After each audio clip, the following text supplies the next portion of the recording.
looks like we are live. Okay, let's continue. Let me open the table of content first. Okay, we are still on chapter 18, patching introduction here, and still on homework simulation.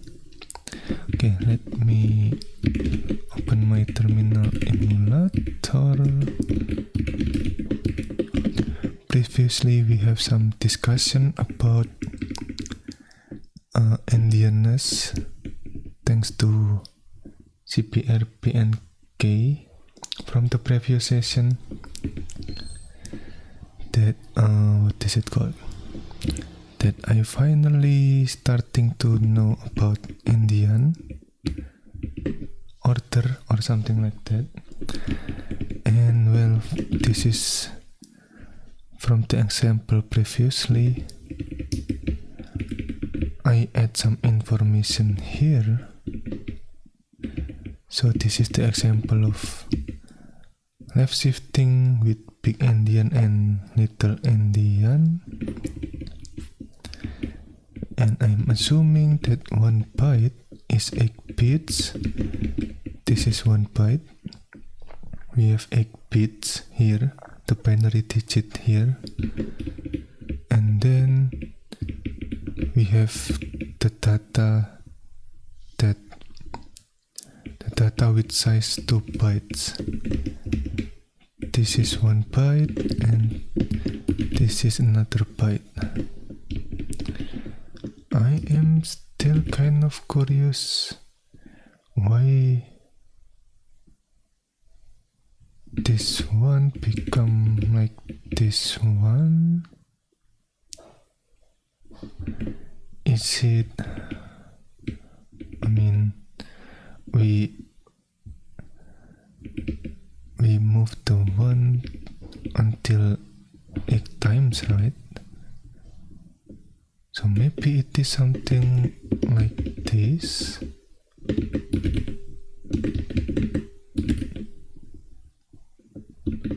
Maybe.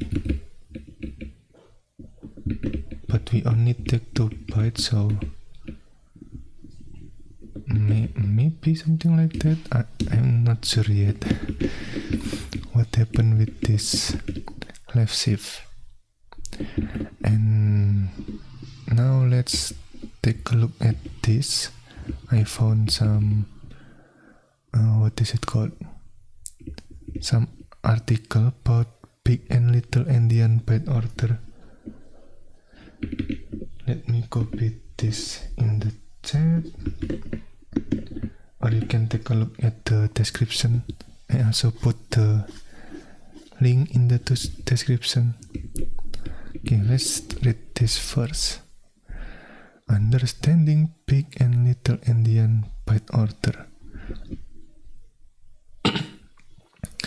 Problem with byte order are frustrating, and I want to spare you the grief I experience. Here's the key. Problem: computers speak different language like people. Some write data left to right and others right to left. Okay. A machine can read its own data just fine. Problems happen when one computer stores data and a different type tries to read it. When one computer stores data and a different type tries to read it. Okay. Solution: agree to a common format. That is, all network traffic follows a single format, or always include a header that describes the format of the data. If the header appears backward, it means data was stored in the other format and needs to be converted. Data was stored in the in an order format and needs to be converted. Okay. Oh, right. Wait, is it? I also have this question. Previously, I used the term effect, I guess, but I feel like advantage or disadvantage is more appropriate for this question. So basically, I'm curious, is there any advantage or disadvantage whether we use little endian or big endian, something like that. And well, let me read this first. Maybe we can find some information in this article. Okay. Numbers versus data. The most important concept is to recognize the difference between a number and the data that represents it. A number is an abstract concept. Okay. The difference between a number and the data that represents it. Okay, a number is an abstract concept, such as a count of something. You have 10 fingers, okay? The idea of 10 doesn't change, no matter what representation we use. Okay, 10, and then this one, 10, okay, Spanish, Japanese, and then binary, and also Roman numeral. Okay, these representations are point to the same concept of 10. Contrast this with data. Data is a physical concept, a raw sequence of bits and bytes stored on a computer. Data has no inherent meaning and must be interpreted by whoever is reading it. Okay. Let me take notes of that. Data has no inherent meaning and must be interpreted by whoever is reading it.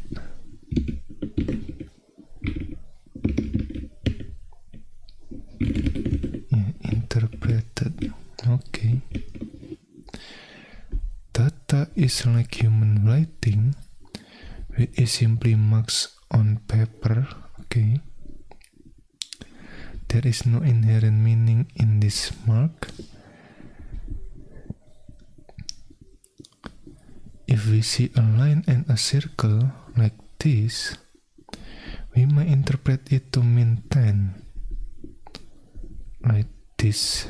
This might look like something like this. But we assume the marks refer to a number. They could have been the letter, right? So this mark or this mark or symbol maybe can be interpreted as a number or the letter. Okay, it can mean IO, right? This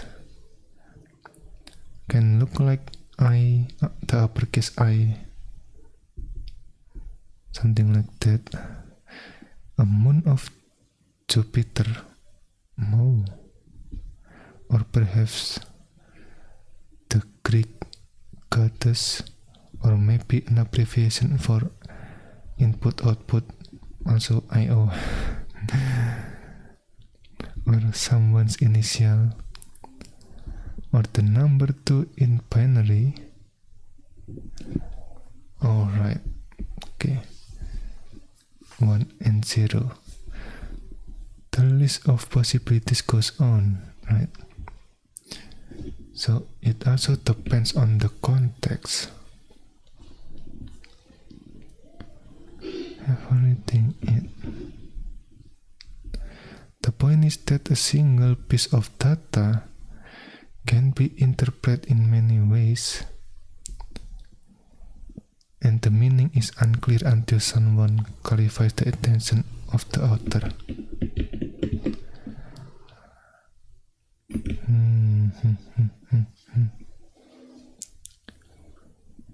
Whoever is reading it and the meaning is unclear, the meaning is unclear until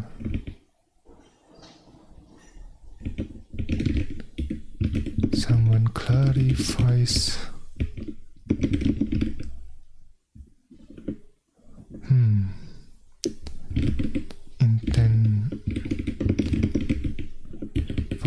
The intent of the data, I guess,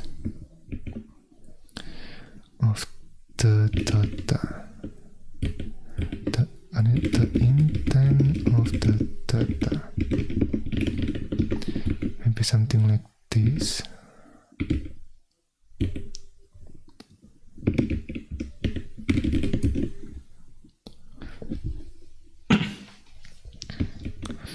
Okay, for example, we have this data, right? A line and a circle. Until someone clarify what is the context or the intention here, maybe let's call this intention.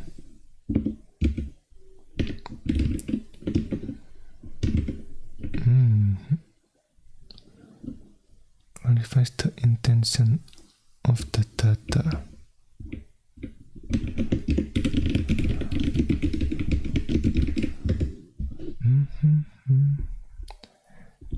Let me check. Okay, the intention of the data. The meaning of the data. Okay.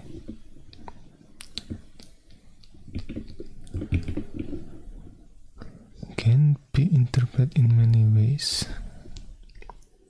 Computer face the same problem. They store data, not abstract concept, and do so using a sequence of ones and zero. Later, they read back the ones and zeros and try to recreate the abstract concept from the raw data.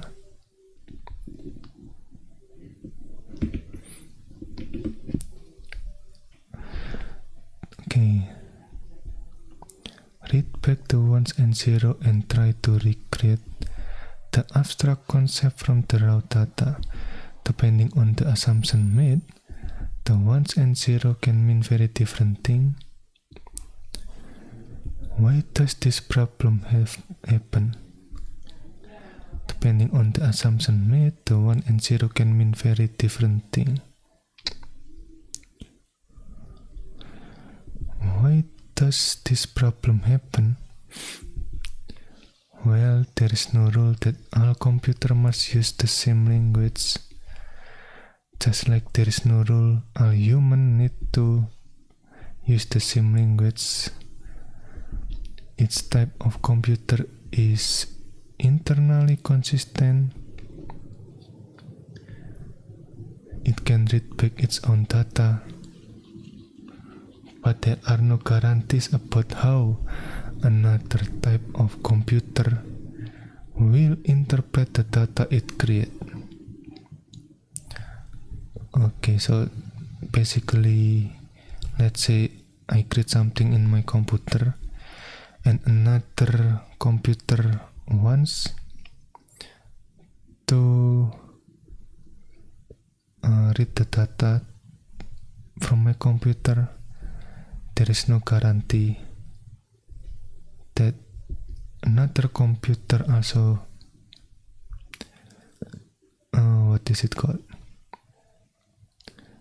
also having the same interpretation as my computer, right? Something like that. Basic concept: data, bits and bytes, or marks on paper is meaningless. It must be interpreted to create an abstract concept like a number.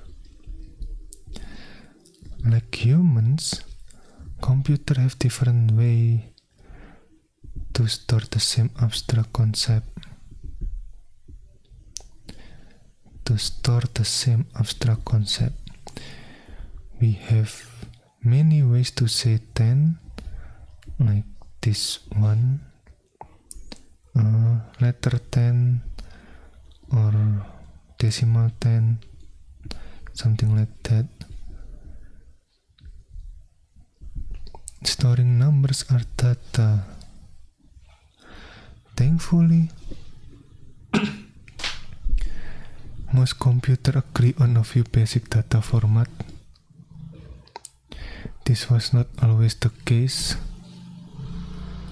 This gives us a common starting point, which makes our life a bit easier.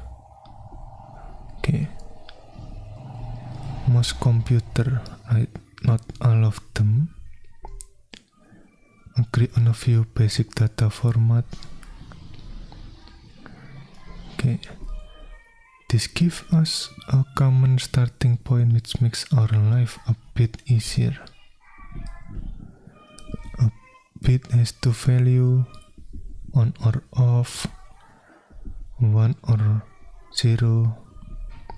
A byte is a sequence of 8 bits, which, if I understand correctly, most computers, but not always. There are, if I remember correctly, there are some computers that doesn't have 8 bits for 1 byte, but I'm still not sure what type of computer that is. Just something to keep in mind. The leftmost bit in a byte is the biggest. So the binary sequence, this one, the leftmost bit in a byte is the biggest. So the binary sequence, this one, is the decimal number 9. Okay. If we, what is it called? If we expand this, right, using the, what is it called? The 2 exponent, maybe something like that. To power this exponent, right? It is from this one and this one. Okay, bits are numbered from right to left. Okay, right, this is 0 and this is 3. The third bit, something like that. Bit 0 is the rightmost, right? And the smallest, bit 7, is the leftmost and largest, this one. We can use this basic agreement as a building block to exchange data.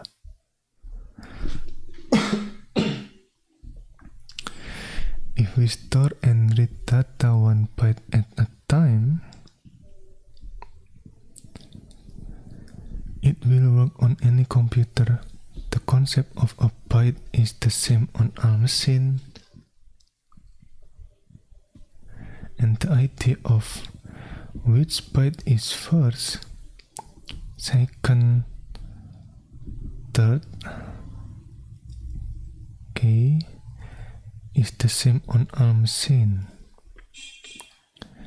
Concept of a byte is the same on all machine. Which byte is first? Okay. If computer agree on the order of every byte, what is the problem? Well, this is fine for single byte data, right? Like ASCII text. However, a lot of data needs to be stored using multiple bytes, like integers or floating point number, and there is no agreement on how this sequence should be stored. Okay, this is byte example. Consider a sequence of 4 bytes named W, X, Y, and Z. W, yeah, let me write this, I guess. 34. Okay. Oh, 56. Okay. And then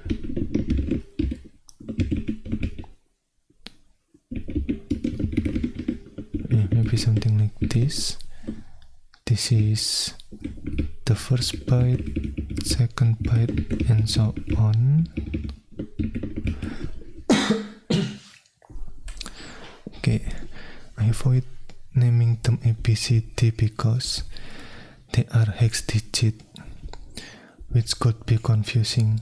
Okay, so each byte has a value and is made up of 8 bits.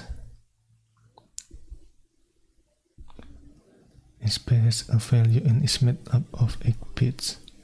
This is the byte name, the location, okay, and then this is the value. It's made up of 8 bits. Okay. For example, W is an entire byte. Okay, this hexadecimal or this in binary format. If W were to be interpreted as a number, it would be 18 in decimal. By the way, there is nothing saying we have to interpret it as a number, right? So we can also interpret this as ASCII character or something else, right? There is no, what is it called?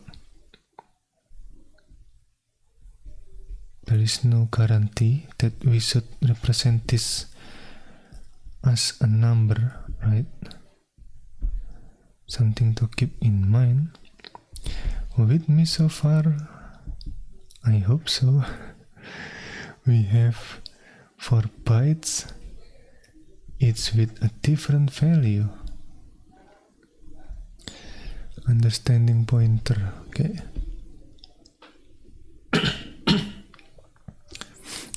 Pointer are a key part of programming, especially the C programming language. A pointer is a number that references a memory location. It is up to us, the programmer, to interpret the data at that location. Pointer is a number that references a memory location. It is up to us, the programmer, to interpret the data at that location. In C, when you cast a pointer to a certain type, such as char or int. Oh, there's someone in the chat Hello, Richard. Welcome. Which chapter? I'm currently on chapter 18. Still on homework simulation section, but I'm exploring about Big and Little Indian here. Trying to understand what is the Indian, right? What is the Indian byte order, something like that. I'm not sure if we will cover this in the book, but yeah, I'm curious about that, so I'm taking a look at this first before continuing to the homework simulation. Okay. Hello, Luffy. Welcome. What language do you need to work on operating system? Well, I'm not really sure. Maybe all of the programming language you can use that as what is it called, to work on the operating system.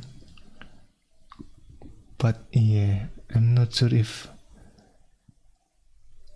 we can use Python to create a kernel. Maybe we can, but I'm not sure if that is a good idea. Or maybe using JavaScript to make the kernel, right? So yeah, I'm not sure if there is any specific programming language that need to be used when creating the operating system. The one that I know is C programming language, and also Rust. There is kernel written in Rust, and then what is it? I think VLang.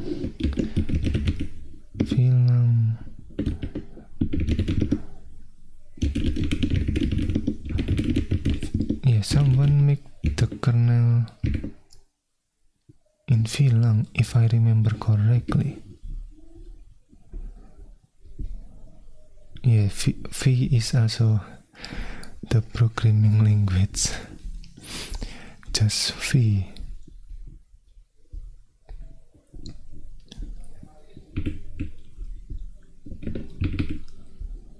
Wait a minute, where is it? I think... is it in the background or maybe example? Nah.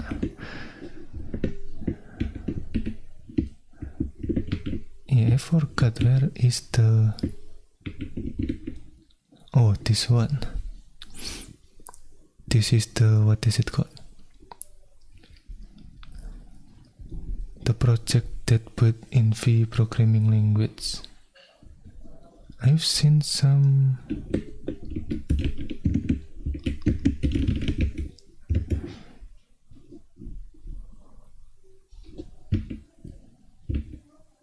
oh, it is not in here. Well, maybe I'm wrong, but I've seen some kernel implementation in V programming language. Oh, maybe this one, Phoenix, a minimalist open source operating system. See, someone make an operating system, not necessarily only the kernel. Interesting. Let me copy this in the chat in case anyone wants to take a look. Could I have access to the resource you use if that's chill? Well, you can take a look at the description in the live stream. There are multiple resources there, or well, I put the book URL in the chat too. So yeah, you can check the description for a full list of resources that I've collected so far. Okay, also this one, maybe I should copy this one again just in case. Okay, pointers are a key part of programming, especially the C programming language. The pointer is a number that references a memory location. It's up to us, the programmer, to interpret the data at that location. In C, when you cast a pointer to a certain type, such as char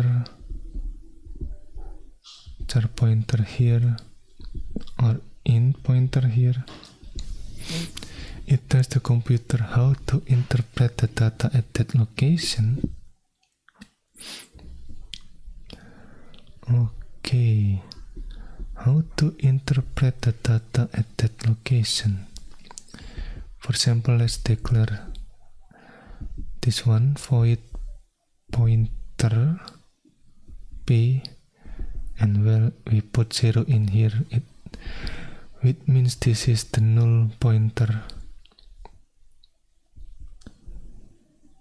And yeah, this is an unknown data type. Pointer to an unknown data type, something like that. And then we have this pointer to char to the char type, usually a single byte. Note that we can get the data from P because we don't know its type, right? We are not sure what the P pointer here type, so we cannot get the data, which means that we need to cast this to another pointer so that the computer know how to read the data from this pointer, something like that. We could be pointing at a single number, a letter, the start of a string, your horoscope. Yeah. This void pointer can point to your horoscope too. Just something to keep in mind. Okay. An image. We just don't know how many bytes to read, right? That is the point. This, what is it called? The data that the pointer points to is unknown, so we are not sure how many bytes to read.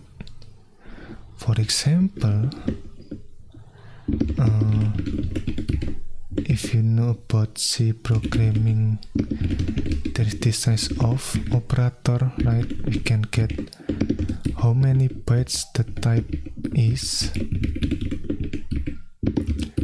This means that the short integer type has 2 bytes or need 2 bytes to store the data, and for the integer type needs 4 bytes to store the data. If I understand correctly, that is what it means, right? And also char, yeah, char needs 1 byte to store the data. So what this means is that when we are using void pointer, which is basically a pointer that points to unknown data type, we are not sure how many bytes to read. Is it 1 byte or 2 byte or even 4 byte, or maybe more, like this long integer? Oh, I think long, right? Okay, or maybe this one, long integer. It is 8 byte, right? Something like that. Or maybe even the pointer itself. Oh, not this one. Yeah, I think something like this. Oh, the pointer is 4 byte.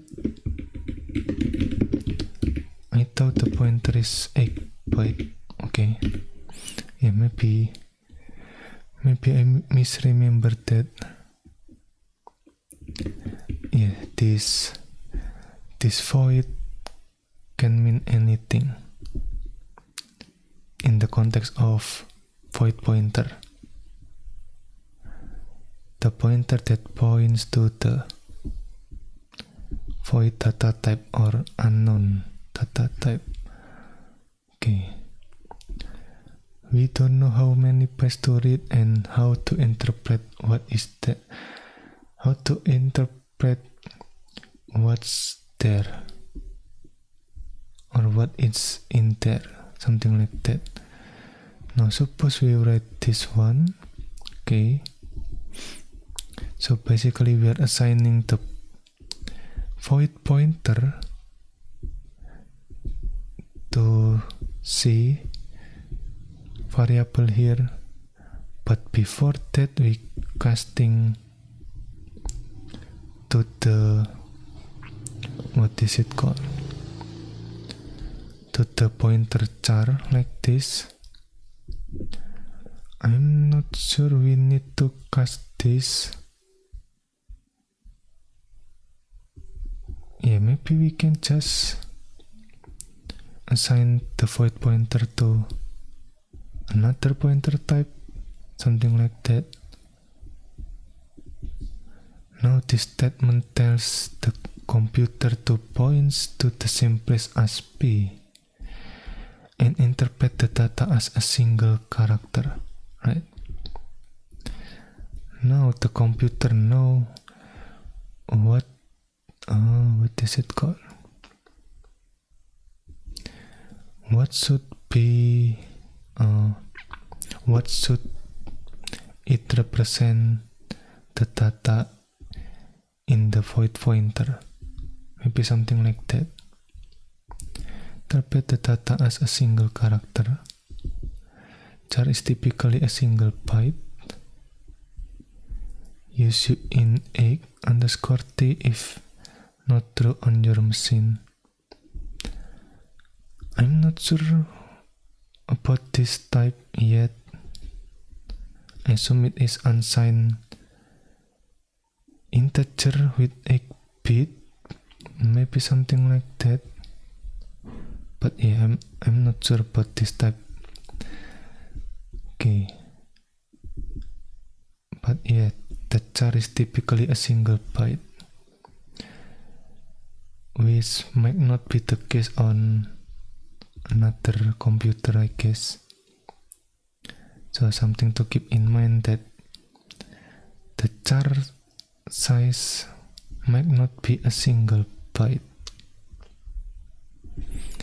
In this case, C would point to memory location 0 or byte W. If we print C, we would get the value in W, which is hex. This one. Remember that W is a whole byte. Oh, okay.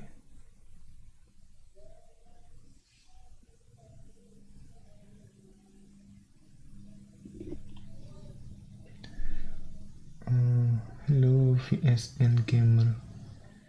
Is this like typoing on modern C?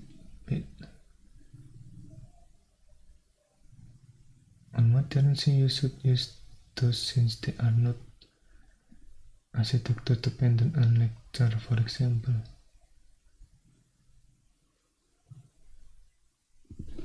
Wait. On x32 a pointer is 4 byte. Oh, on x64 it is 8 byte. Okay. On modern C you should use those since they are not architecture dependent on lecture, for example.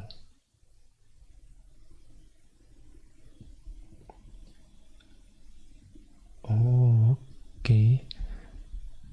I think the VSN gamer means the U in egg here.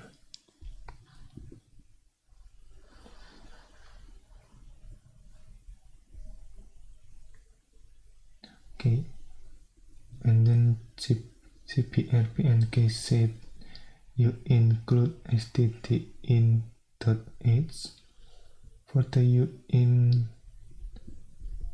xt here types. Okay, although good luck finding an architecture where char is not 1 byte. Yeah, I mean, this is something to keep in mind, you know. What we take for granted might not be the case on another architecture. Okay,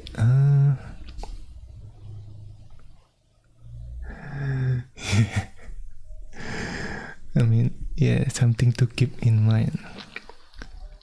We need to validate, right? Okay. This example does not depend on the types of computer we have. Again, all computers agree on what a single byte is. In the past, this was not the case. Okay. Does not depend on the type of computer we have. Okay. All computers agree on what a single byte is. Okay. This example is helpful even though it is the same on all computers. If we have a pointer to a single byte, like this one, char pointer, we can walk through memory, reading of a byte at a time. We can examine any memory location and the endianness of a computer won't matter. Every computer will give back the same information. So what is the problem? Problem happen when computer try to read multiple byte. Not only 1 byte but multiple byte. Some data types contain multiple byte, like long integers or floating point numbers. A single byte has only 256 value. In case anyone wondering, if I understand correctly, it is from this one, like 2 power 8. Again, a single byte in here is 8 bit, X binary digit, right? So we get the, what is it called? The exponent like this, and the result is this one. So with a single byte, we can represent 256. I think something like that. A single byte, assuming 1 byte equal 8 bits, we can represent, what is it? We can represent the data up to maybe something like this, up to 256.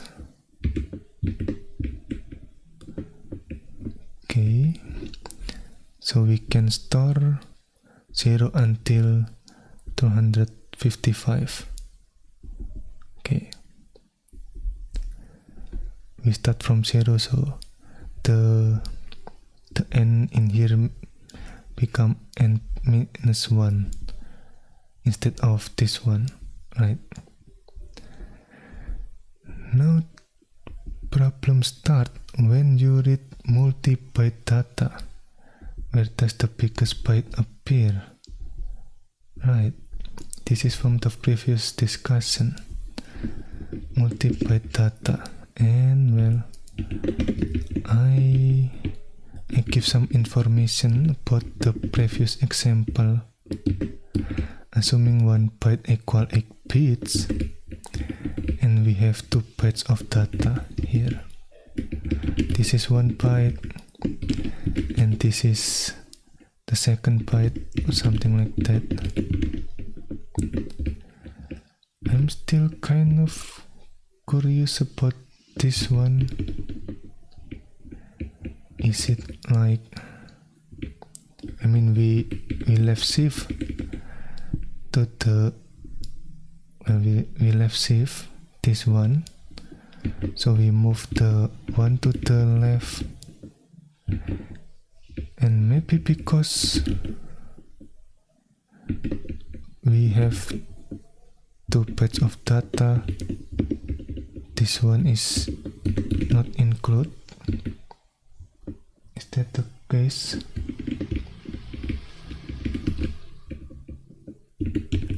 Yeah, I mean,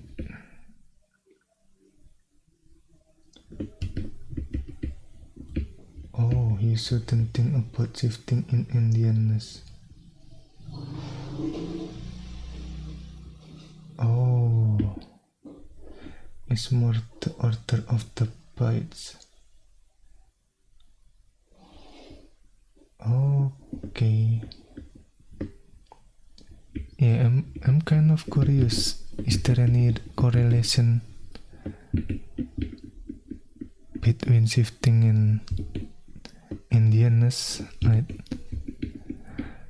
And CPRPNK said that no, right? The correlation, or what is it called? The important part of endianness is when we store the data to the memory, something like that. So yeah. Okay, so we should not think shifting in terms of endianness. Okay. Well, let's continue this first. Now problem start when you read multi-byte data. Where does the biggest byte appear? Okay. Big endian machine store data big N first. When looking at multiple bytes, the first byte lower address is the biggest. Little endian machine store data little n first. When looking at multiple bytes, the first byte is smallest. Oh, okay. When looking at multiple bytes, the first byte lowest address is the biggest, and then little endian in here, the opposite, the first byte is smallest. Okay. Is okay, I assuming the first byte is the byte on the right, maybe something like that. Big endian thinks the big N first, the big N is first. Wait, the naming makes sense. Big endian think the big N is first. By the way, the big endian or little endian naming comes from Gulliver's Travel, where the Lilliputians argue over whether to break eggs on the little ant or big ant. I'm not sure what the reference in here. Gulliver's Travel. Okay. Sometimes computer debate are just as meaningful. Okay. Atau if you need to manually convert between them, you will probably use shifting. Atau if you need to manually convert between them, you will probably use shifting. Manually convert the binary, is that it?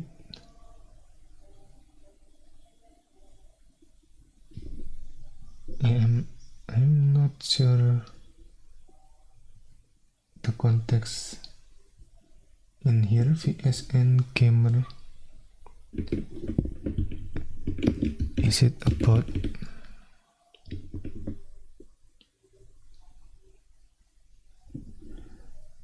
when you want to convert between endianness, you use bit masking and shifting? Oh, okay. So let's say, what is it called?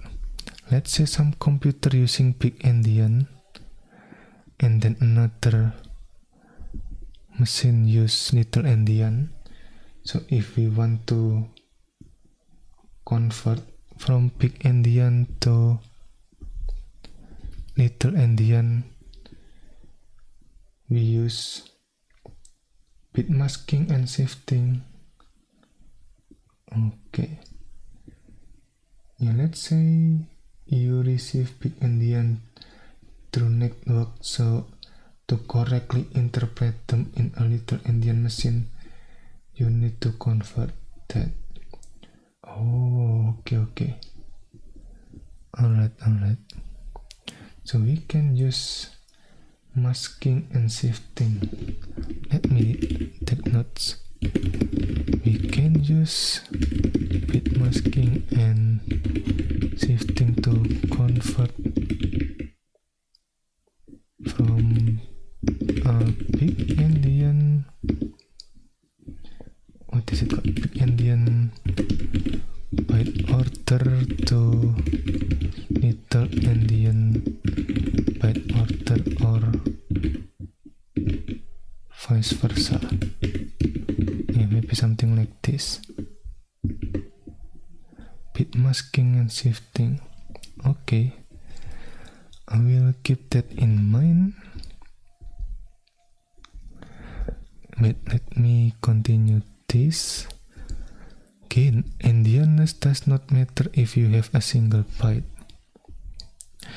If you have one byte, it's the only data you read, so there is only one way to interpret it.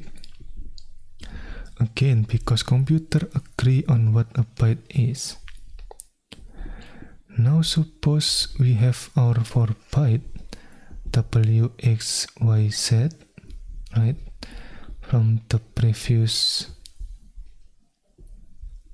what is it called? From this one, previous example. Let's say we have our 4 byte stored the same way on a big and little endian machine. That is, memory location 0 is W on boot machine, memory location 1 is X, etc. Okay, so alright, I guess when we do this in this context, we are using the W byte here, maybe something like that. Okay, yeah, point to location 0, right? Before that, let me read this. We can create this arrangement by remembering that bytes are machine independent. Bytes are machine independent. We can work memory one byte at a time and set the values we need. This will work on any machine. Oh, okay. Point to location 0, right? Won't work on a real machine because most machine interpret 0 here as the null, especially if it is what is it called? Pointer, if I remember correctly. So if we do this, it will become the null pointer, as far as I understand. Okay, that's why it won't work on real machine. This is just the concept, something like that. And then we set the value, the location 0 or W value, and then point to location 1, set the value to the location 1 or the X in this case. Yeah, repeat that. This code will work on any machine, and we have both set up with bytes W, X, Y, and Z in location 0, 1, 2, 3. Interpreting data. Now let's do an example with multi-byte data.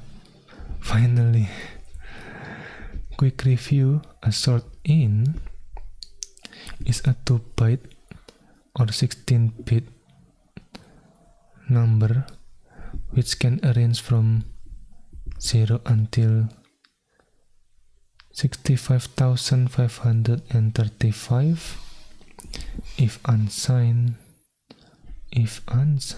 Oh, okay. Let's use it in an example. Yeah, I mean from this one, at least on my machine, it is 2 bytes using the size of operator here, thing like that. Pointer to a sort in 2 bytes, point to location 0, and then this one, the reference S is the value. So S is a pointer to a sort integer and is now looking at byte location 0 with SW. What happened when we read the value at S? Okay, I think a sort is 2 byte.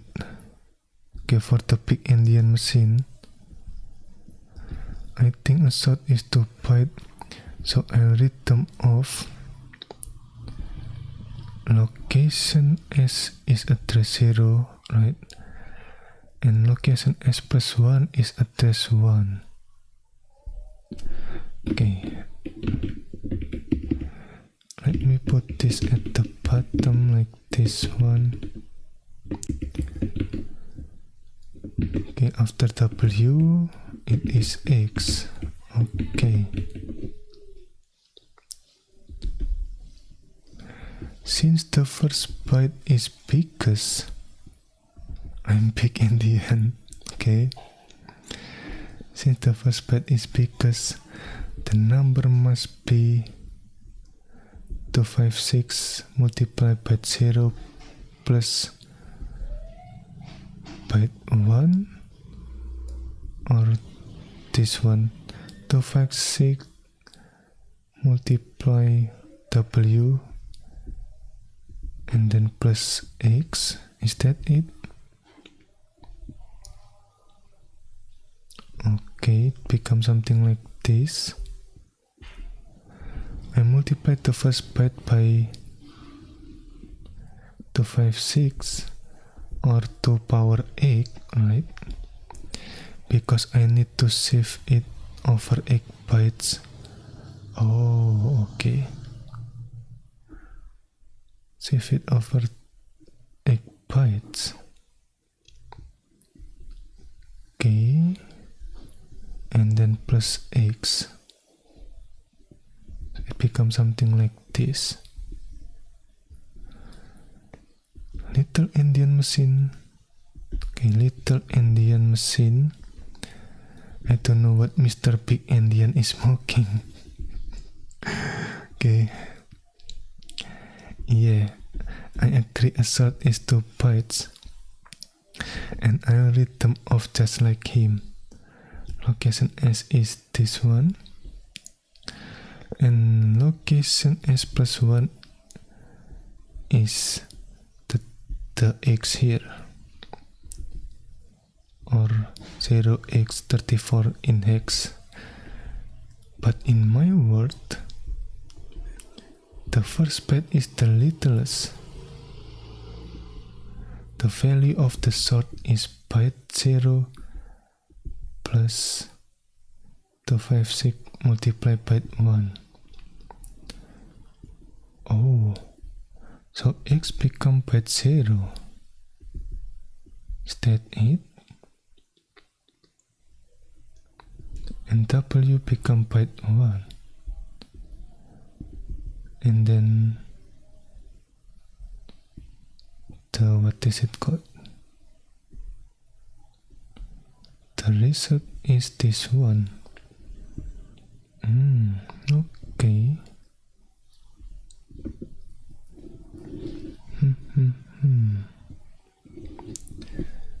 Let me try. Okay.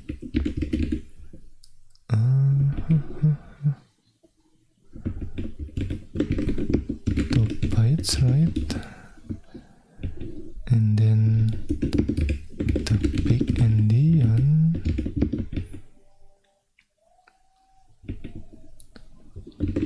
Assuming 1 byte equal 8 bits, the big endian here is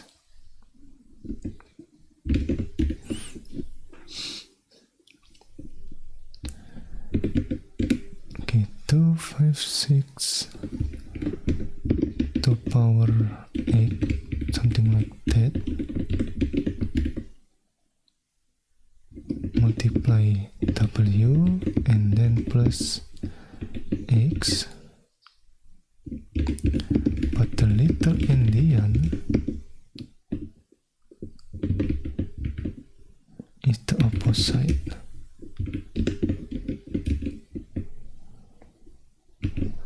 Other than w in here, it is x. Interesting. Or maybe we can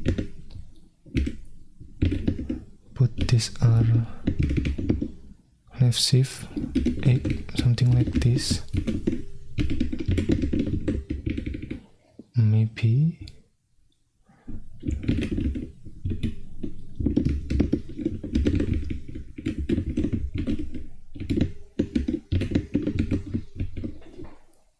Okay. I multiplied the first byte by 256 or 2 power 8 because I need to save it over 8 bits. Okay.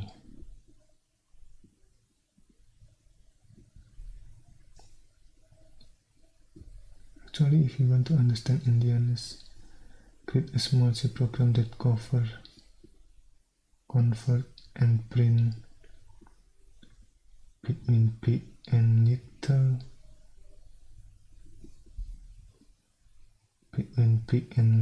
endian. Okay.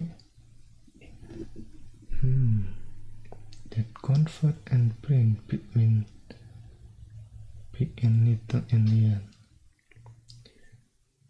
Yeah, I'm still not sure how to replicate the big endian, I guess. Yeah, I will take a look at that off stream maybe. Okay, keep in mind that boot machine start from location S and read memory going upwards. Boot machine start from location S and read memory going upwards. There is no confusion about what location 0 and location 1 means. Oh, keep in mind that boot machine start from location S and read memory going upwards. Read memory going upwards. Okay, so that is why the location S in here is still the same regardless of big endian or little endian. Maybe. Okay, there is no confusion about what location 0 and location 1 mean.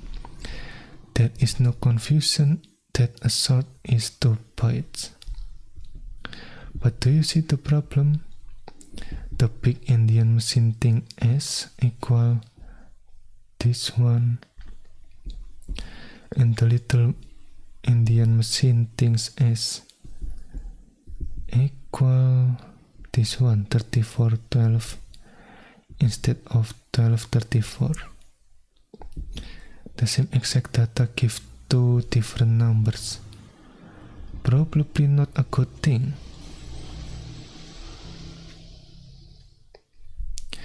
Yet another example. Let's do another example with 4-byte integer for fun.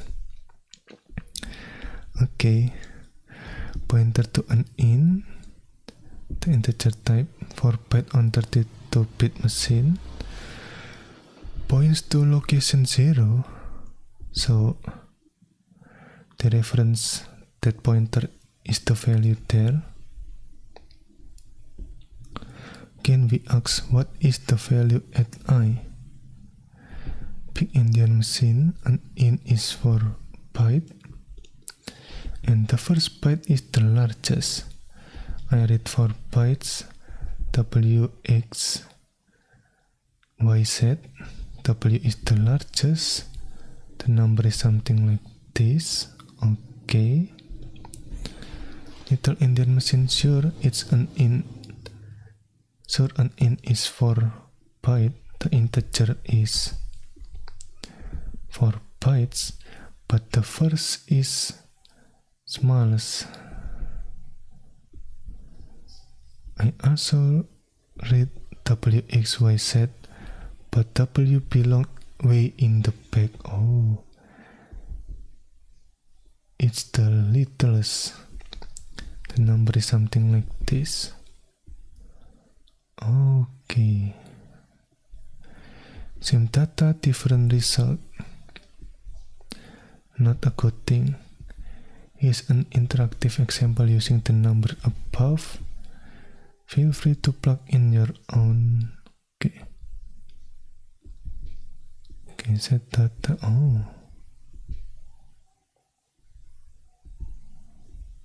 Okay.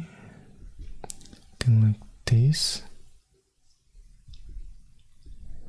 Right, we use left shift, right?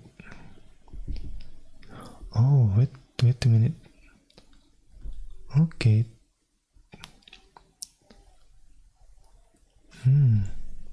So W is still at the front. Is that it?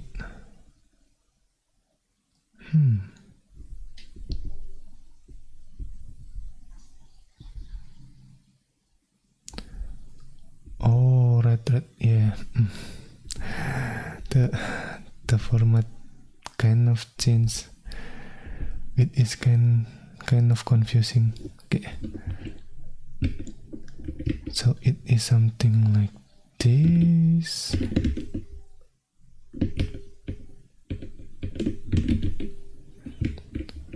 Okay. Alright. Yeah, byte 0 is still W and byte 1 is still X. Okay. Alright, something like that.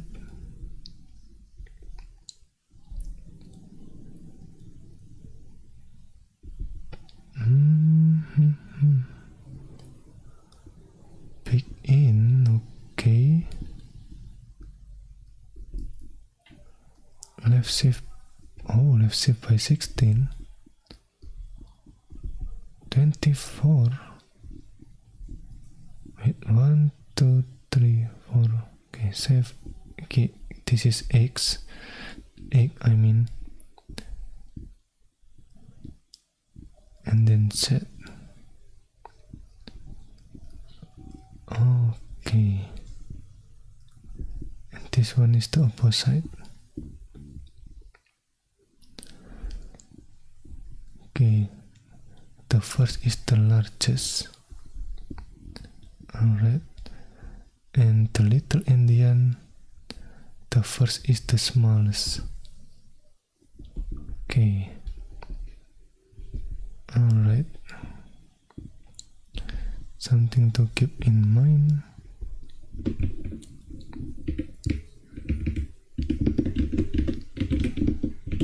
The first byte is the largest. First byte is the smallest. Something like this. Okay. The Nuxi problem. Issue with byte order are sometimes called the Nuxi problem. Unix stored on a big Indian machine can show up as Nuxi on a little Indian one. Oh, interesting naming scheme, I guess.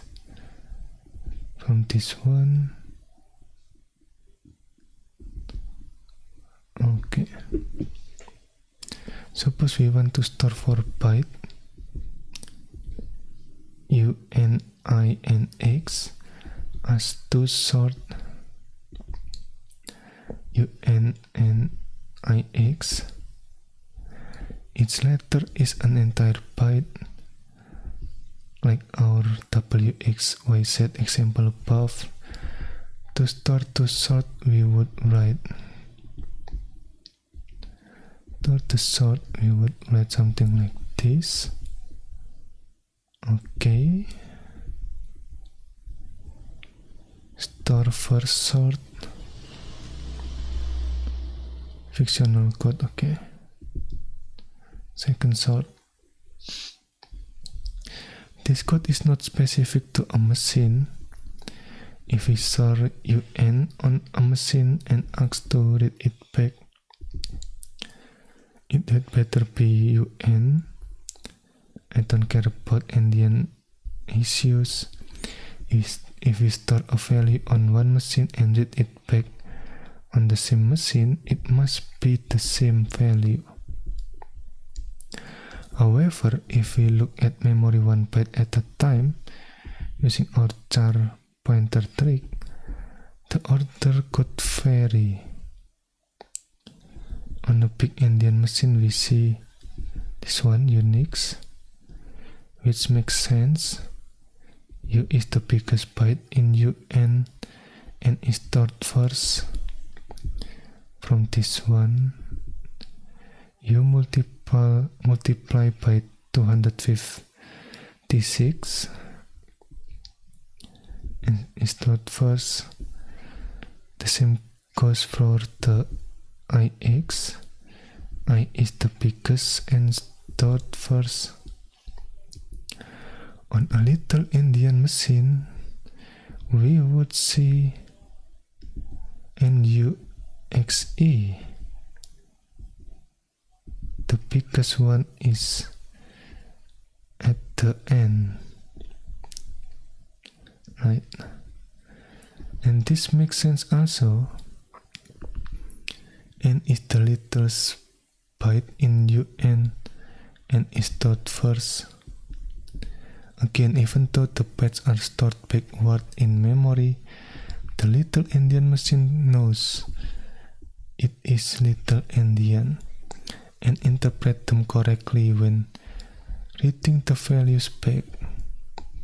Also note that we can specify hex numbers such as x equal this one on any machine. Even a Little Indian machine knows what you mean when you write 0x1234 and won't force you to swap the values yourself. You specify the hex number to write and it figures out the details and swap the bytes in memory under the cover. Tricky. This scenario is called the NUXE problem because byte sequence Unix is interpreted as NUXE on the other type of machine. Again, this is only a problem if you exchange data. Each machine is internally consistent. Exchanging data between Indian machine computer are connected. Okay. Gone are the days when a machine only had to worry about reading its own data. Big and Little Indian machine need to talk and get along. How do they do this?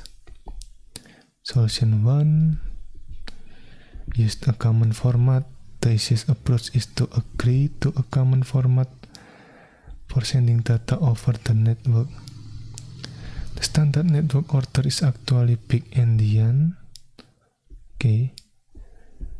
The standard network order, okay, is Big Endian, but some people get a pity that Little Endian didn't win. We'll just call it the network order. To convert data to network order, machine call a function htone host to network. On a big Endian machine, this won't actually do anything, but we won't talk about that here. The Little Endians get mad. But it is important to use htone before sending data. Even if you are Big Endian, your program may be so popular it is compiled on different machine, and you want your code to be portable, don't you? Okay. Similarly, there is a function ento network to host used to read data of the network. You need this to make sure you are correctly interpreting the network data into the host format. You need to know the type of data you are receiving to decode it properly. And the conversion function are host to network short, host to network long, network to host short, then network to host long. Okay. You need to know the type of data you are receiving to decode it completely, to decode it properly. Remember that a single byte is a single byte, and order does not matter. These functions are critical when doing low-level networking, such as verifying the checksum in IP packets. If you don't understand Endian issues correctly, your life will be painful. take my word on this one. Use the translation function and know what they are needed and know why they are needed. Solution 2. Use a byte order mark. The other approach is to include a magic number such as 0xFEFF before every piece of data. If you read the magic number and it is 0xFEFF,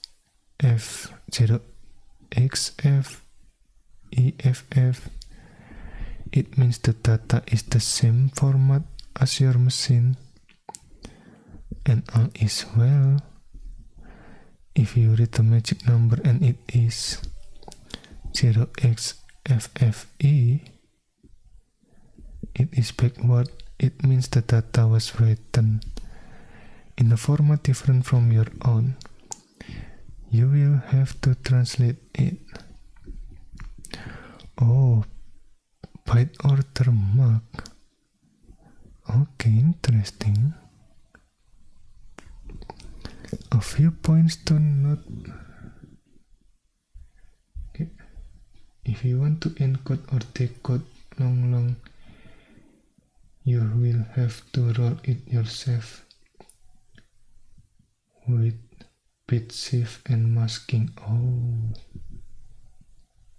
Is it only long type,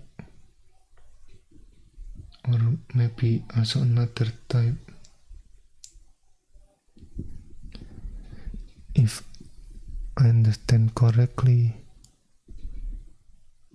the conversion function only until long type or anything bigger than 4 byte. Okay. Right. Something to keep in mind too. Okay. Something bigger, anything bigger than 4 byte. We need to do the conversion manually. Okay.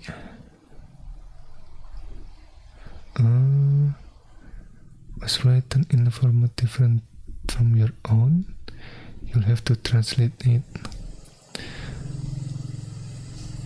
A few points to note. First, the number isn't really magic, but programmers often use the term to describe the choice of an arbitrary number. The number isn't really magic, but programmers often use the term to describe the choice of an arbitrary number. The byte order mark. The byte order mark could have been any sequence of different byte. Could have been any sequence of different byte. It's called a byte order mark because it indicates the byte order the data was stored in. Second, the byte order mark adds overhead to all data that is transmitted. Even if you are only sending 2 bytes of data, you need to include a 2 byte of mark. Ouch. Yeah. Adding another overhead. Okay. Unicode use a byte order marks when storing multi-byte data. Some Unicode character encoding can have 2, 3, or even 4 bytes per character. XML avoids this mess by storing data in UTF-8 by default, which stores Unicode information 1 byte at a time. And why is this cool? Repeat for the 56th time. because Indian issues don't matter for single bytes. Okay. We store Unicode information 1 byte at a time.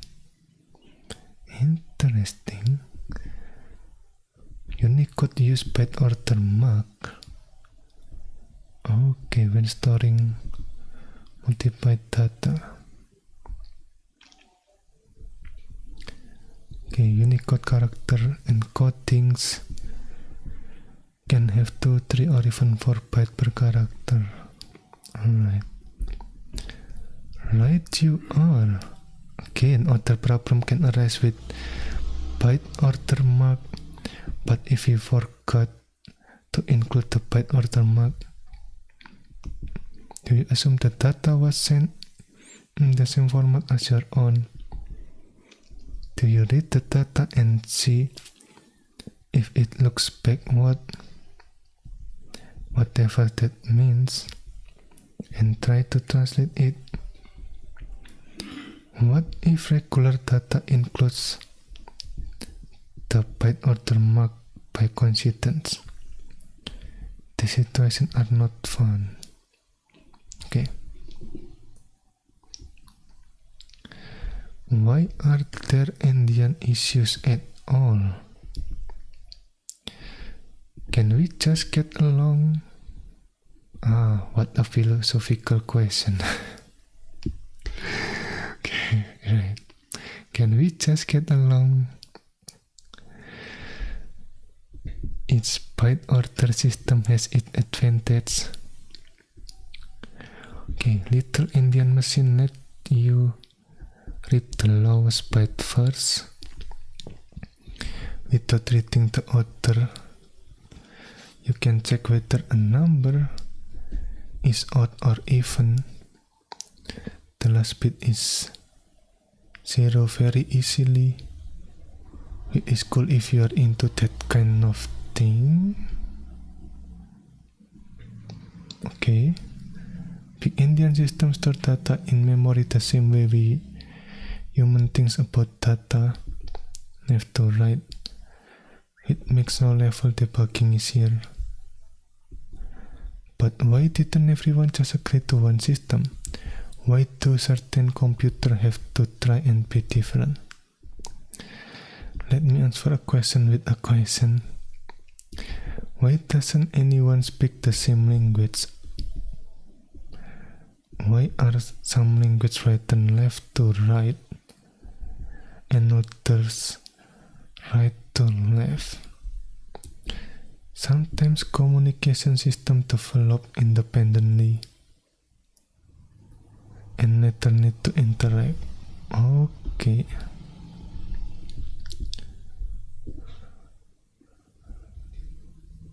Epilogue. Indian issues are an example of the general encoding problem. Data need to represent an abstract concept, and later the concept needs to be created from the data. This topic deserves its own article or series, but you should have a better understanding of Indian issues. Okay.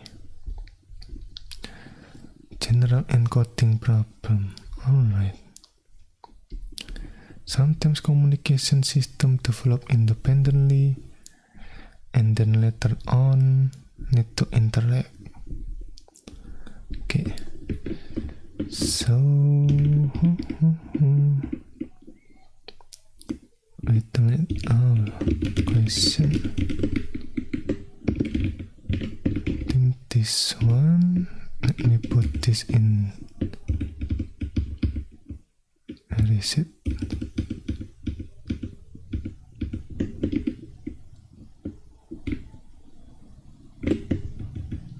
Maybe in this one.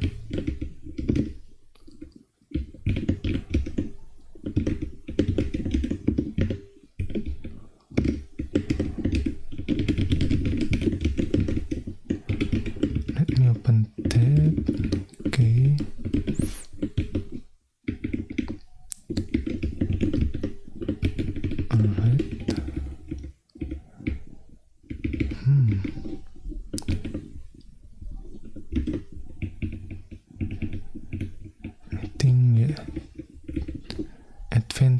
of Little Endian. Okay.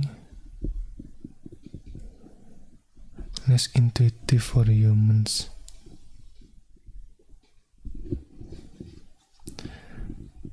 I think it also the same with the big Endian system.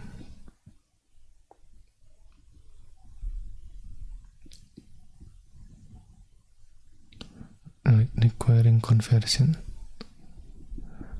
Okay, let me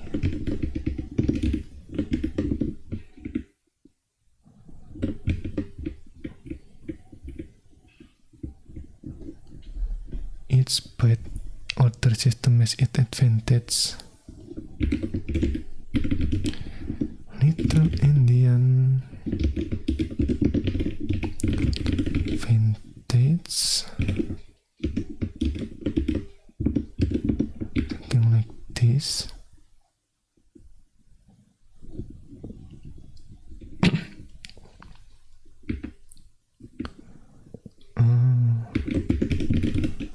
Because the lowest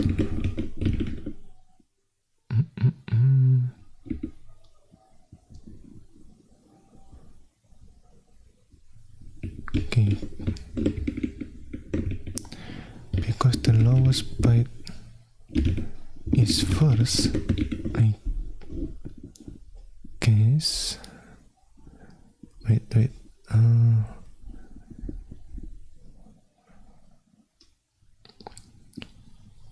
Or maybe the little byte.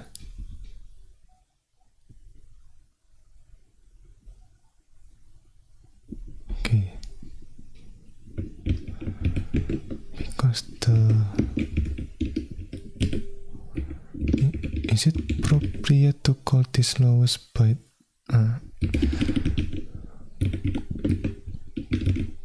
The little byte is first. We can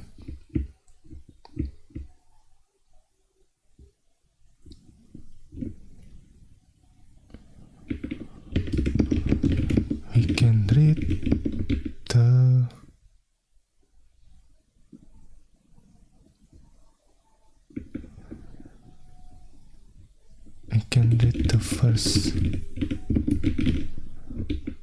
byte without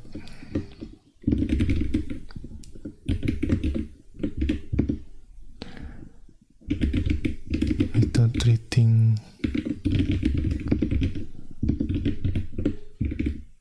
the rest of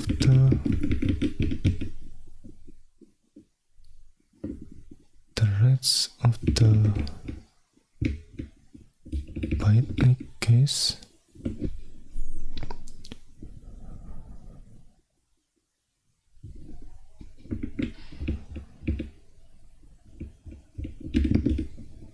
Bytes of data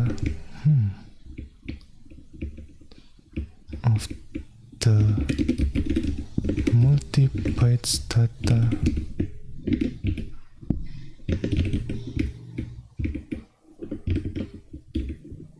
Something like that.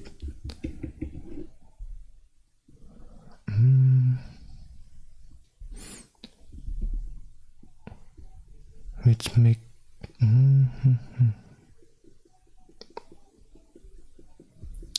easier arithmetic operation.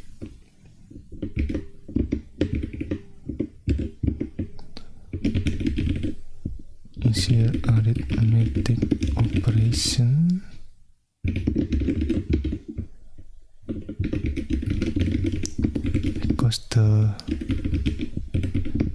Because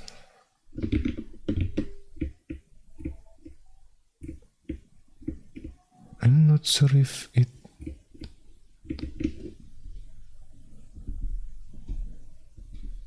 we can think of this like easier arithmetic.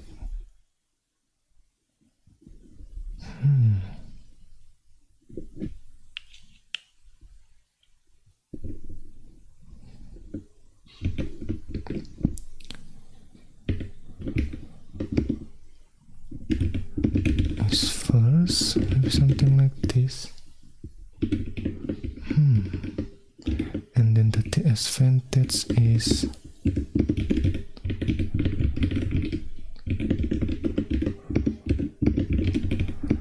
intuitive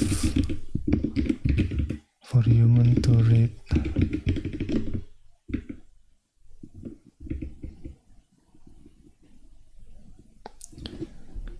You can check whether the number is odd or even.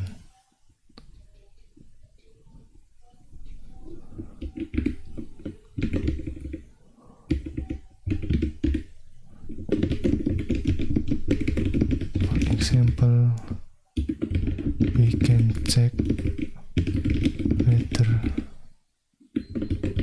a number is odd or even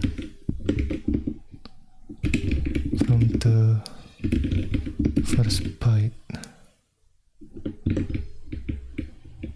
from only the first byte, something like this.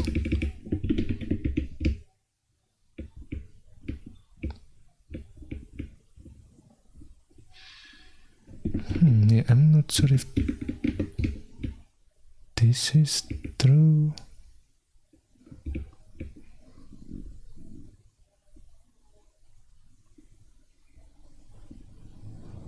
I don't see how this is easier, to be honest. Yeah, me too.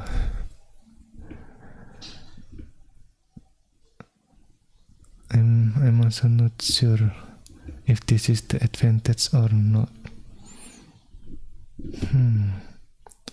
Other than maybe, what is it called? Yeah, intuitive or not for human to read. Maybe that is already the difference here.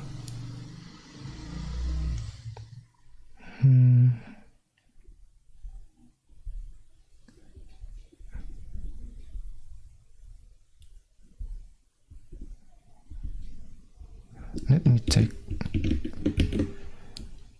Advantage of using little endian instead of big endian.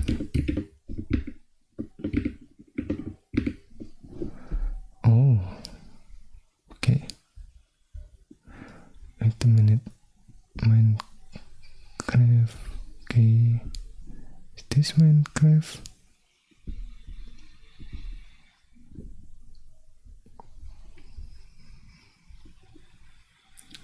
Oh, what service unavailable?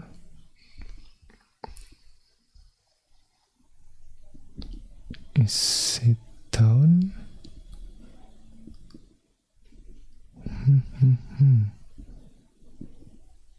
Bird, wait, one is bird.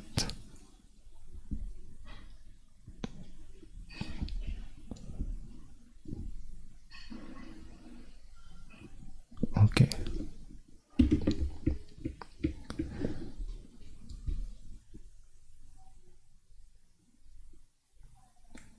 There's certainly an advantage. Yeah. That's what I'm curious about. What you mentioned, like,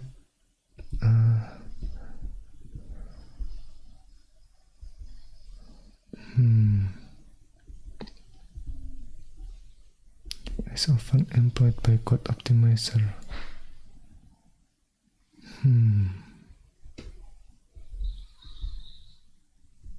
Because of its prevalence, the benefit of this ordering are relatively significant. Another interesting explanation that I found concerns addition and subtraction.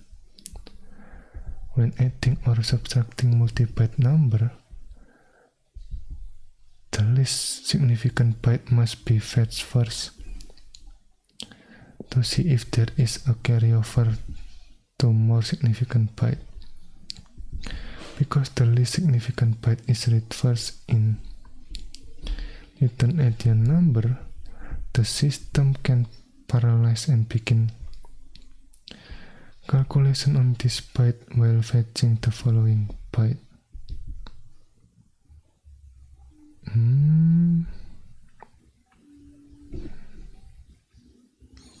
The least significant byte.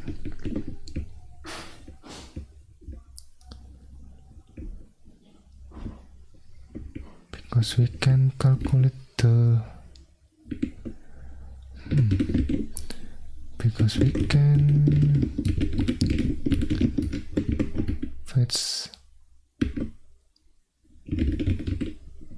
the letters byte first,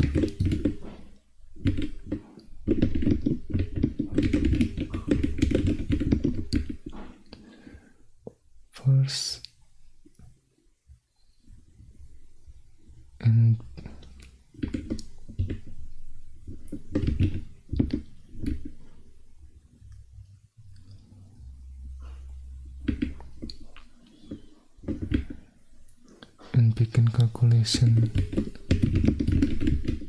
begin and start the calculation while fetching the following bytes.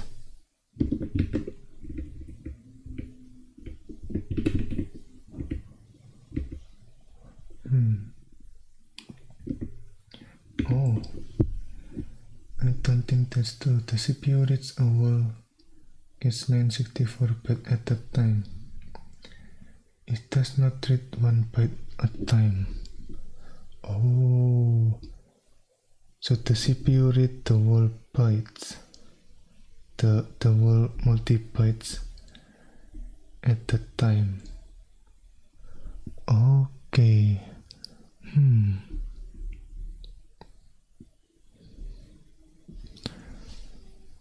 Okay, this is advanced.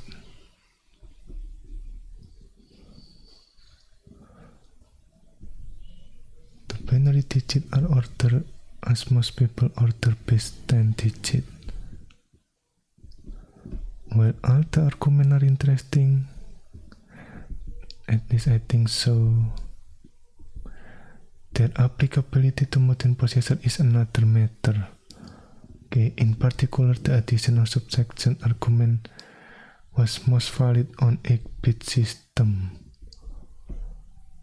For memory, Little Endianness seems to make the most sense and is by far the most common when looking at all the devices which use it. I think the reason why Big Endian is still used is more for reason of legacy than performance. Perhaps at one time the designer of a given architecture decided that Big Endianness was preferable to Little Endianness, and as the architecture evolved over the years, the Endianness stayed the same. Perhaps at one time the designer of a given architecture decided that Big Endianness was preferable to Little Endianness, and as the architecture evolved over the years, the Endianness stayed the same. The parallel I drew here is with JPEG. It is Big Endian. Oh, JPEG is a Big Endian format, despite the fact that virtually all the machines that consume it are Little Endian. Well, one can ask what are the benefits to JPEG being Big Endian. I would venture out and say that for all intents and purposes, the performance argument mentioned above don't make a shred of difference. The fact is that JPEG was designed that way, and so long as it remains in use that way, it shall stay.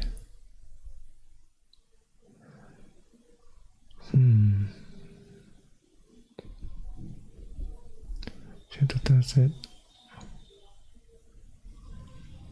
hardware performance differences are probably negligible, so human factor is inappropriate to say accepting factor. Okay.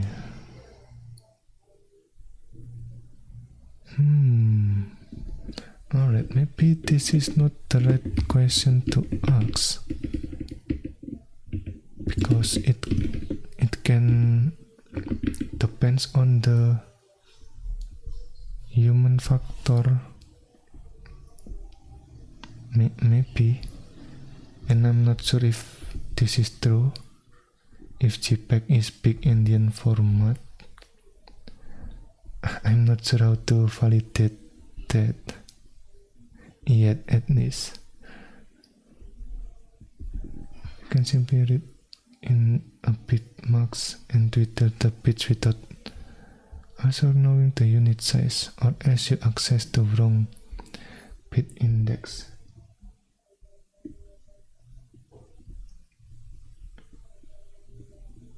Yes, to that guy. Okay.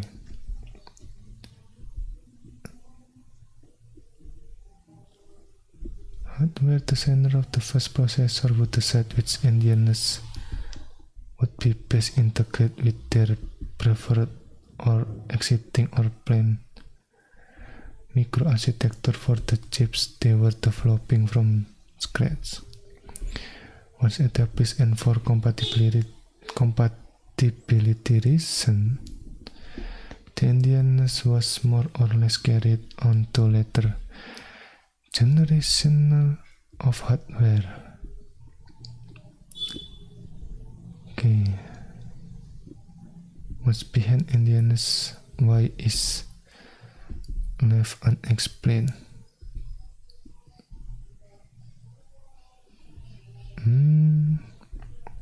Still not convinced. English word forward and backward.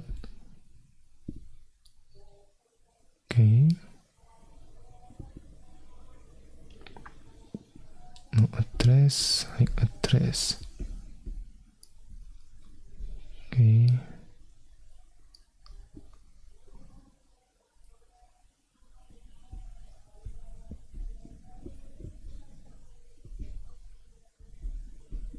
Normal to an English print.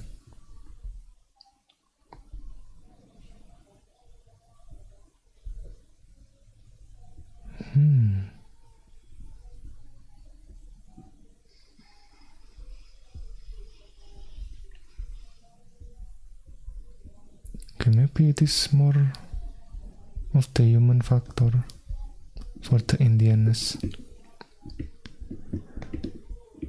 Alright,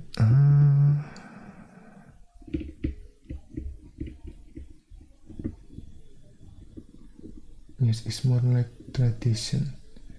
Like the article said, is the right to left and left to right language. Okay, alright. So that is there about Indianness. Let me open the chapter 18 first. Okay. We are currently on this question, right? Let me take a look at this.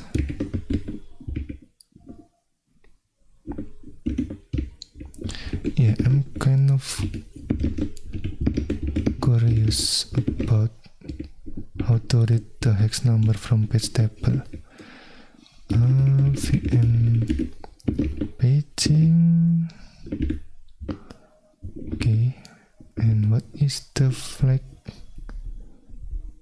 of the configuration here? Okay, 1K the page size, and the address space is 16K, the physical memory 32K, verbose, and then 25% in the address space use. Yeah, I'm kind of curious about this one. me copy this in here. Okay, it looks like someone expand this. The page frame number is this one, but in readme the PVN or page frame number is this one. Does it wrong?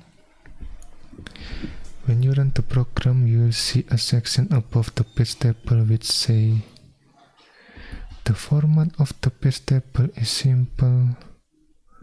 The high order leftmost bit is the valid bit. If the bit is 1, the rest of the entry is the page frame number. If the bit is 0, the page is not valid. Ultimately, this ultimately means that a page table entry contains two pieces of information, whether it is valid and then also physical frame number. Pay attention to the line above it, the star. This one. The rest of the entry is PFN, page frame number. It states that if the most significant bit is 1, then the rest of the number, excluding that bit, represent PFN or page frame number. The example in the readme is this one, right? Is represented in hexadecimal, and if we wrote this out in binary, it would be this one. Okay, let me check. X2 binary. Okay.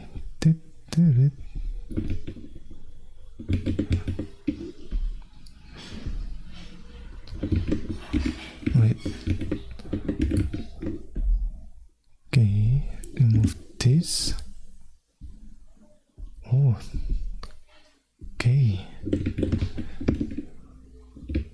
Alright.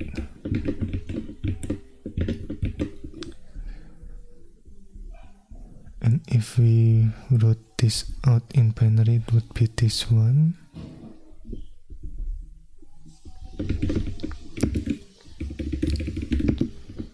It looks like this is the same, I guess.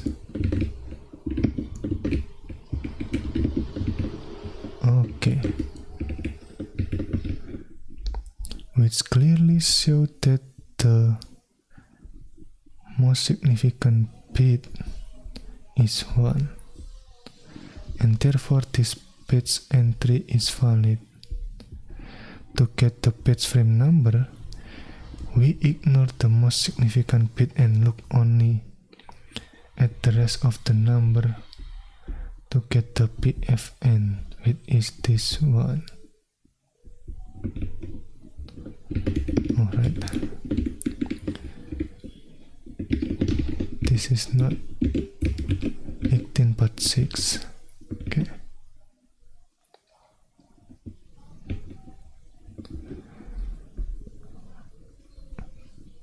Oh, so it become, wait, okay, so it becomes something like this. Interesting.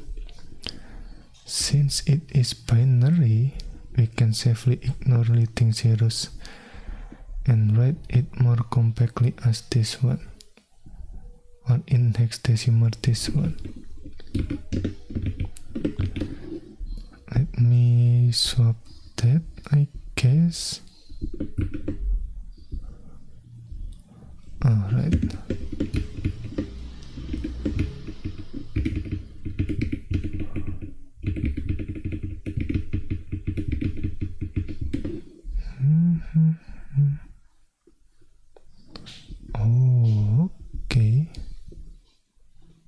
Testing.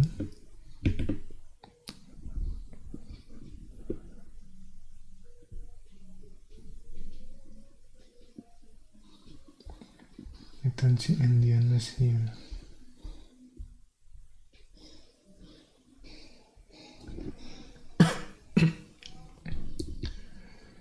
Oh, we don't see the Indianness in here. Okay. And in RAM, oh, okay. So the representation in RAM, wait, let me put this into byte, I guess. And if we put this in RAM, maybe something like this, in the little endian order. Oh, okay. Alright. Oh, hello, man, trouble.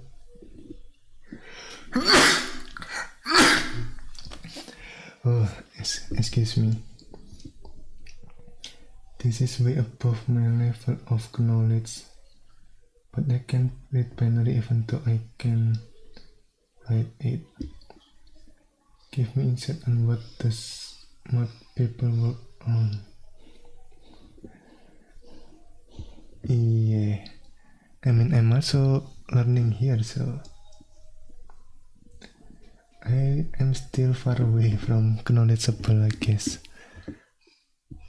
Don't worry about it, man, trouble.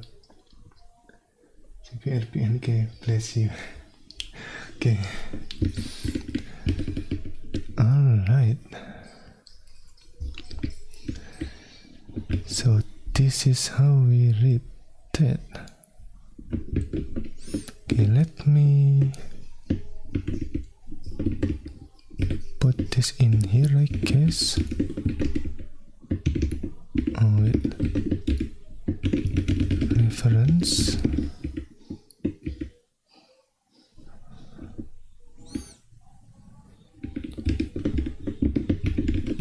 First we need to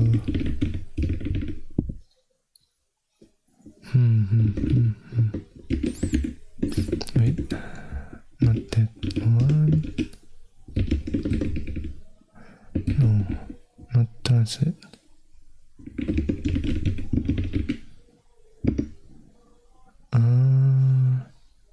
Everything that has every hex number, every hex number that have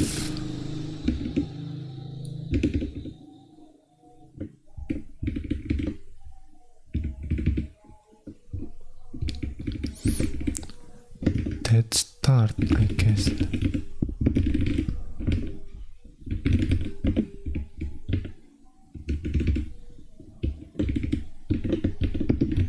Is a valid address. For example,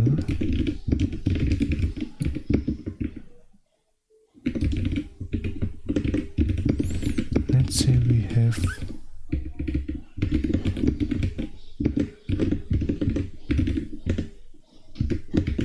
hex number from page table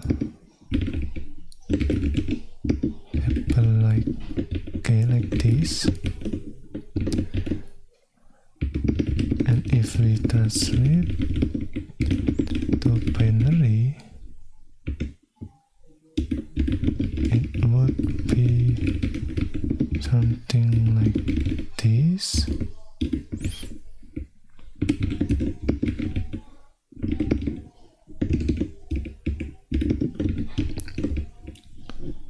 Okay, yeah, let's use 8-bit representation. Okay,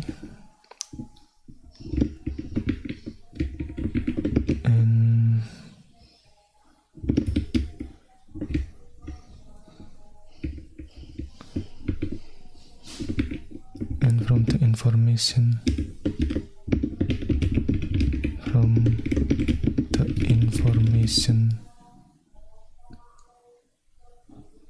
in the simulation,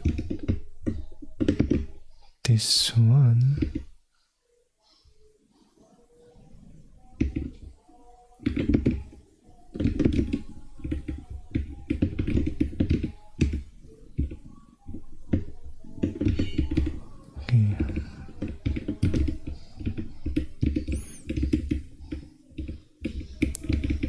the leftmost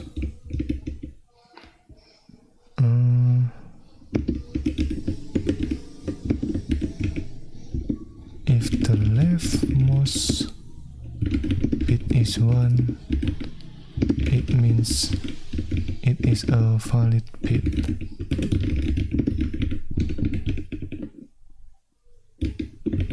So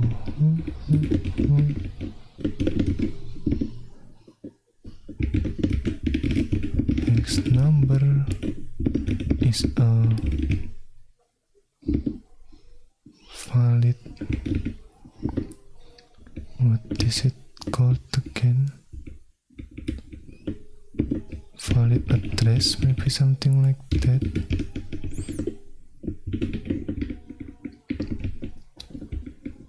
Okay.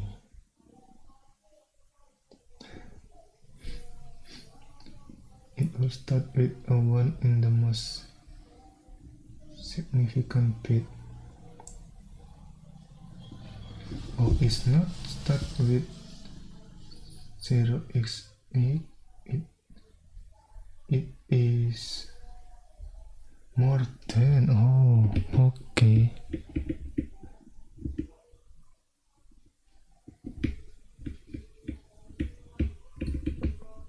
Okay, more than 0x.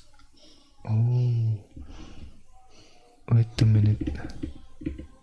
So does that mean if wait, if I do something like this,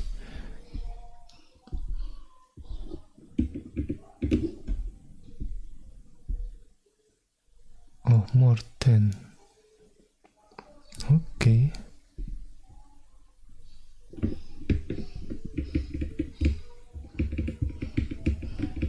Wait,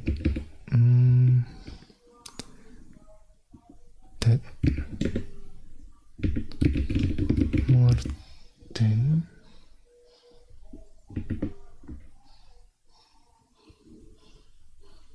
more than or equal, okay. More than or equal is a valid address. Okay. That are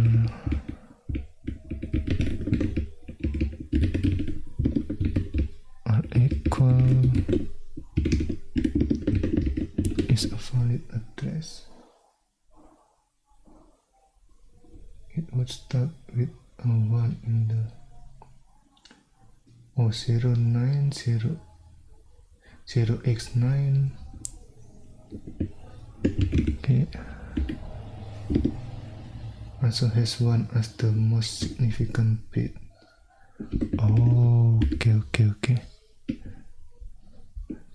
For example, like 0x9, XA, and so on.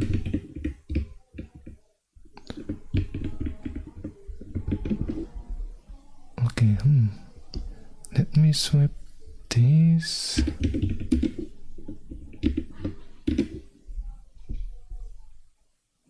Okay.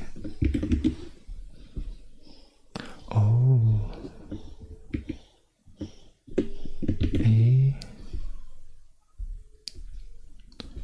Okay. Alright.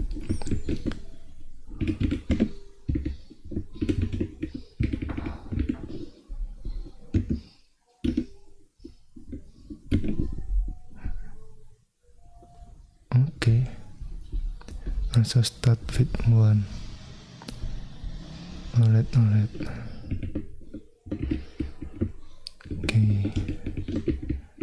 Turn left.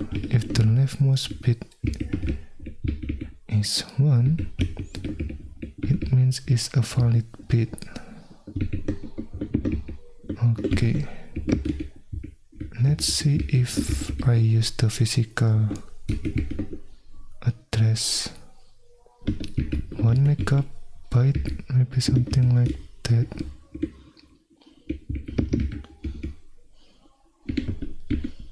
Okay. Alright, this is the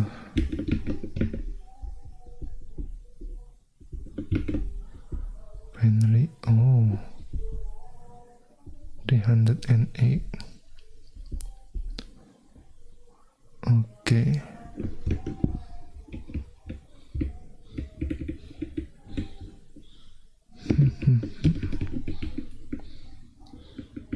Guess that's how we read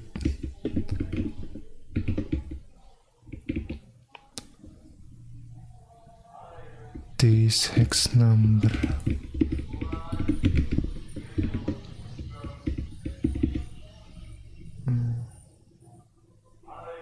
Thanks, I'm calling Evan. Ice cream and popcorn. Evan, thank you for coming. Man trouble. Okay, I think let's continue this on the next session. Like, I feel like we are starting to get the gist of how to what is it called? How to do some translation. Right. There are a lot of steps, I guess. So let's try doing some translation again with this configuration, and maybe changing this to a larger, what is it called? A larger memory or larger number to see the translation, something like that. So yeah, let's continue this. Oh, and new subscriber. Well, thank you for the subscribe. In trouble. Okay, let's do some translation again on the next session. So that's it for now. Thank you for watching and see you next time. Bye bye.